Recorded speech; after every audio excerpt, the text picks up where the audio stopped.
CPI-ML జనశక్తి party రాష్ట్ర committee సభ్యులు మల్లుపల్లి సంజీవ్ 19వ వర్ధంతి సందర్భంగా సిద్దిపేట జిల్లా మల్లుపల్లి గ్రామంలో తన స్తూపానికి నివాళులర్పించి విప్లవ జోహార్లు తెలిపారు. గత 19 ఏళ్ల క్రింద చేగుంట మండలం బోనాల గ్రామంలో ఎన్కౌంటర్లో సంజీవ్ అమరులైనారు. సంజీవ్ అమరత్వాన్ని గుర్తు చేసుకుంటూ ఆయన స్తూపం వద్ద కుటుంబ సభ్యులు రోధించారు. సంజీవ్ త్యాగం రేపటి వసంత మేఘమై గర్జిస్తుందని, ఆయన త్యాగానికి వెలకట్టలేమని, సంజీవ్ అమరుడై 19 ఏళ్ళు అయినప్పటికీ ప్రజల మధ్యలో ఉన్నాడని, ఆయన ఆశయాలు నెరవేరాలంటే అమెరికన్ సామ్రాజ్యవాద వ్యతిరేక ఉద్యమాలు, నూతన ప్రజాస్వామిక విప్లవాల్ని, నూతన వ్యవసాయ విప్లవాల్ని నిర్మించడమే ఆయనకు అసలైన నివాళులు. మల్లుపల్లి గ్రామంలో సంజీవ్తో పాటు తన సోదరుడైన కనకయ్య జాన్సన్ అఫ్సర్లో ఎన్కౌంటర్లో అమరులైనారు. ఎన్కౌంటర్లో సంజీవ్ తల్లి బుధమ్మ కన్నీళ్లను ఆపవసం ఎవరితో కాలేదు. కూతురు కూడా కన్నీళ్లతో తండ్రి జ్ఞాపకాల్ని నెమరువేసుకుంది. మల్లుపల్లిలో సంజీవ్ జ్ఞాపకాల్ని ప్రజలందరూ మరోసారి గుర్తు చేసుకున్నారు. 20వ వర్ధంతి వరకు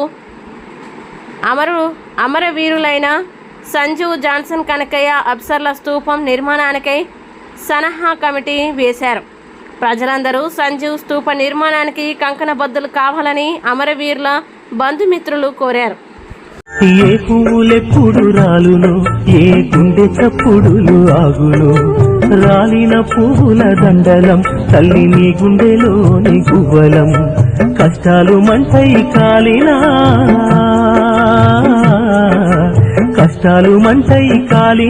కారు చీకట్లు వెంటాడి తరిమినా, ఒంటిగా ఎదురిదే అమ్మగా మాతో ఉంటావు ఆఖరి శ్వాసగా. మముగన్న మా తల్లి మల్లమ్మ నీ మనసంత ఎన్నేల సలువమ్మ, మముగన్న మా తల్లి మల్లమ్మ నీ మనసంత ఎన్నేల సలువమ్మ, మముగన్న మా తల్లి మల్లమ్మ ఏ ఆత్మకథ ఇది కాదమ్మా.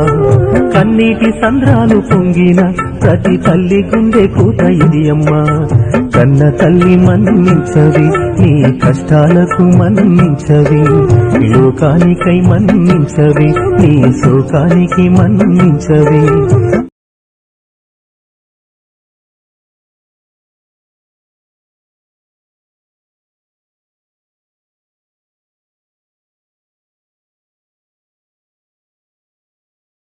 నమస్కారం. ఈరోజు మా డాడీ వర్ధంతి ఉంది. మళ్ళీ వచ్చే వర్ధంతి వరకు మా డాడీ స్తూపం నిర్మించాలని మనస్ఫూర్తిగా కోరుకుంటున్నా. మా డాడీ ప్రజల గురించే బతికిండు, ప్రజల గురించే చనిపోయిండు. ఆ ప్రజలు మా డాడీకి తలో రూపాయి వేసి స్తూపం నిర్మించాలని మనస్ఫూర్తిగా కోరుకుంటున్నా. ముఖ్యంగా ఈరోజు మల్లుపల్లె గ్రామంలో సంజీవ్ గత 2006లో బోనాల కొండాపూర్ కాడ ఎన్కౌంటర్ అన్న పేరు మీద రాజ్యం తనను హత్య చేయించింది. తన ఈ రోజు వరకు 19 సంవత్సరాలు అవుతుంది. దాన్ని పురస్కరించుకొని మళ్ళీ ఇంకొక సంవత్సరం వరకు తన పేరు మీద ఇక్కడ మల్లుపల్లె గ్రామస్తులు గాని చుట్టుముట్టున్నట్లాంటి పల్లెలు, ఆ పల్లెల్లో ఉన్నట్లాంటి కార్మికులు, కర్షకులు, విద్యార్థులు, మేధావులు, బుద్ధిజీవులు వాళ్ళంతా కూడా తన మళ్ళీ సంవత్సరం వరకు ఇట్లా కాదు, మనం ఒక మంచి స్తూపాన్ని నిర్మించుకోవాల్సిన అవసరం ఉంది. దానికి మనం తలో రూపాయి వేసుకునైనా తలో ఇటుకనైనా మేము మోసి అలా ఆశయాలను మనం గుర్తుగా పెట్టుకోవాల్సిన అవసరం ఉందని చెప్పి మాకు వాళ్ళ కుటుంబ సభ్యులకు విజ్ఞప్తి చేయడం జరిగింది. దాన్ని చట్ట ప్రకారం గవర్నమెంట్ లో ఎవరైతే ఇవాళ కాంగ్రెస్ ఉందో ఆ కాంగ్రెస్ వాళ్ళకు గాని ప్రతిపక్షాలకు గాని మేము విన్నవించుకొని దాని పర్మిషన్ తీసుకొని మళ్ళీ సంవత్సరం వరకు పెద్ద ఎత్తున స్తూపాన్ని ఇక్కడ నిర్మించుకొని ప్రతి సంవత్సరం కూడా వాళ్లకు మేము నివాళులు అర్పించుకున్న కోసం మాత్రం, జ్ఞాపకార్థం కోసం మాత్రమే దాన్ని మేము కట్టుకోవాలని వాళ్ళు కుటుంబ సభ్యులు భావిస్తున్నారు. అదే క్రమంలో ఇంతకుముందు నేను చెప్పినట్లాంటి అనేక మంది కూడా దాన్ని బలపరుస్తున్నారు. దాన్ని ఖచ్చితంగా నిర్మించుకుంటాం. దాన్ని మేమేదో మళ్ళీ ఏదో ప్రజా ఉద్యమాలను, మేమేదో మళ్ళా నక్సలైట్ ఉద్యమాలను నడిపేయడం కోసమే కడుతున్నామని గవర్నమెంట్ భావిస్తే మేమేం చేయలేము. మేము ప్రజల కోసం పనిచేయడానికి మేము ముందుకు పోతాం. అది చట్ట ప్రకారం కూడా మేము పనిచేయడానికి సిద్ధపడతాం. గతంలో చేసినట్లాంటి ఆ ఉద్యమాలే మేము చేస్తామని మేము అనట్లేదు. ఏదైతే ఇక్కడ ప్రజాస్వామ్యబద్దంగా అంబేద్కర్ ఓటు హక్కును రాశాడో ఆ ఓటు హక్కు ద్వారా ఇలాంటి వ్యక్తులు త్యాగం చేసే అట్లాంటి నిస్వార్థ పరులు చట్టసభల్లో ఉంటే ఇంకా అనేక సేవ చేయడానికి అవకాశాలు ఉంటాయి. కాబట్టి ఖచ్చితంగా ప్రజాస్వామ్యబద్దంగా మేము ఎన్నికల్లో నిలబడి దాన్ని ముందుకు తీసుకుపోయే పరిస్థితి, వాళ్ళ ఆశయాలను మేము ముందుకు తీసుకుపోతామని చెప్పి ఈ సందర్భంగా నేను విజ్ఞప్తి చేస్తున్నా. Thank you. ఈరోజు మల్లుపల్లి గ్రామంలో కామ్రేడ్ సంజీవన్న 19వ వర్ధంతిని పురస్కరించుకొని ఇక్కడికి వివిధ ప్రజా సంఘాల నాయకులు, సంజీవ్ అభిమానులు, మరీ ముఖ్యంగా కుటుంబ సభ్యులు ఇక్కడికి వచ్చి సంజీవన్నకు నివాళులర్పించడం జరిగింది.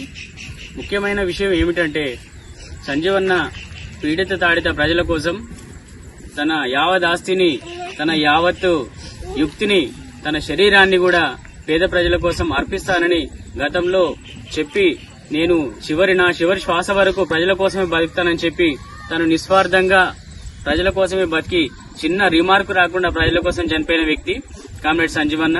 కాబట్టి ప్రియమైన ప్రజలారా, ప్రజాస్వామిక వాదులారా, మేధావులారా, ఉద్యమకారులారా, 1 సంవత్సర కాలంలో సంజీవన్న స్తూపానికి మనం నిర్మాణం చేయాలనుకుంటున్నాం.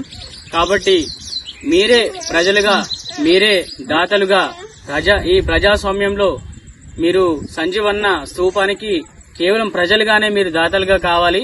ఈ స్తూపానికి మీ సహాయం చాలా అవసరం. కాబట్టి అందరూ కూడా సంజీవన్న అభిమానులే కావచ్చు, ఉద్యమకారులే కావచ్చు, ప్రతి ఒక్కరు కూడా ఈ స్తూపంలో భాగస్వాములు కావాలని మేము కోరుతా ఉన్నాం. మరీ ముఖ్యంగా మేము కుటుంబ సభ్యులుగా ఈ ప్రభుత్వాన్ని కూడా వేడుకుంటా ఉన్నాం. ఇలాంటి వారి కోసం మీరు పేద ప్రజల కోసం ప్రాణాలు ఇచ్చిన వారి కోసం మీరు దయచేసి పర్మిషన్లు ఇవ్వండి. మేము కూడా సంబంధిత కలెక్టర్ గారికి గాని, మంత్రి గారికి గాని, ఎమ్మెల్యే గారికి గాని, ఎంపీ గారికి గాని మేము కూడా రాజ్యాంగబద్దంగానే ఈ స్తూపం కట్టాలనుకుంటున్నాం. కాబట్టి దీని మీద ఎలాంటి రాజకీయ కోణం గాని, వేరే విప్లవ కుట్రలు గాని ఇంకా మరేమీ లేవని తెలియజేస్తూ కేవలం కుటుంబ సభ్యులుగానే మేము ఈ స్తూపాన్ని నిర్మించాలనుకుంటున్నాం.